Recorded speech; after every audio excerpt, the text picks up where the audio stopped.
All right, guys, brace for impact. The game is about an hour and a half away from starting, and we just got the inactives list from the Seahawks, and it's basically the worst case scenario. Could not be worse. Basically, everything that we were afraid of yesterday and earlier today is coming to pass.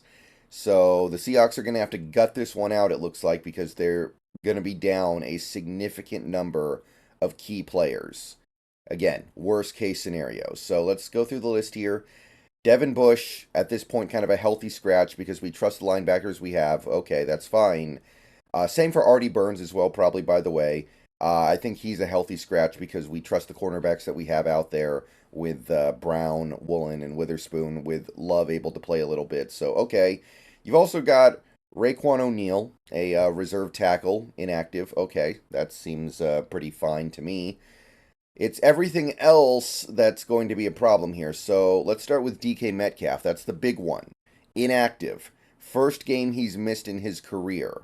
So he tried to go in pregame warm-ups, can't go. So no DK Metcalf today.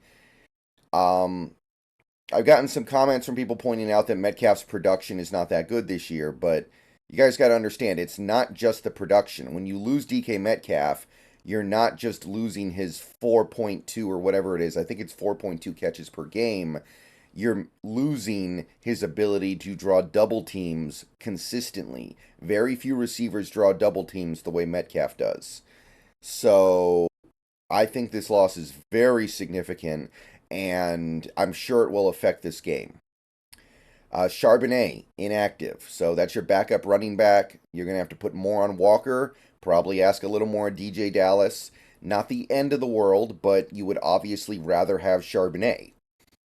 So you're down one of your running backs. If something happens to K9, that's kind of a disaster now, where you're really not going to have a real running back. It's going to be back to what it was last year. So, I mean, last year during certain games at the end of the season.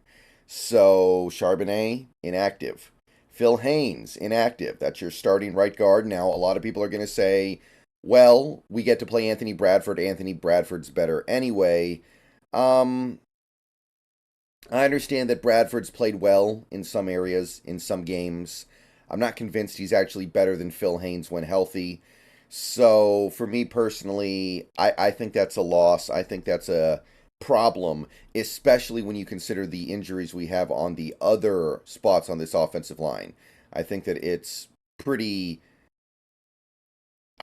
I would rather have Phil Haynes out there than not have him out there. I'd rather at least have him out there for at least a bit. That way you can go to Bradford if something goes wrong. Whereas now, if something goes wrong, what do you do at right guard?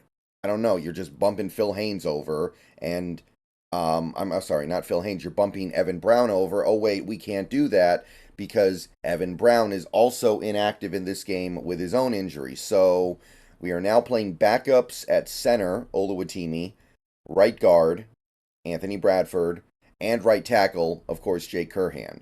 Because remember, we did not promote Jason Peters off the injured list. He is still inactive and ineligible to play in this game. So, this is bad, people. Not only are we thin, not only are we playing a lot of backups on the offensive line right now, we don't have the backups to replace them if something happens to the guys we do have. So, this is going to be a game all about survival. This is not going to be a game about thriving. This is a game about surviving now. We just need to get the win, get this game over with, and try to get healthy in time for next week. Worst case scenario. That's really what I can say right now. I'll talk to you guys later. Go Hawks. This one's going to be tough now. This one's going to be tough. I don't have any great words of comfort right now. All I can say is we're playing the Cardinals.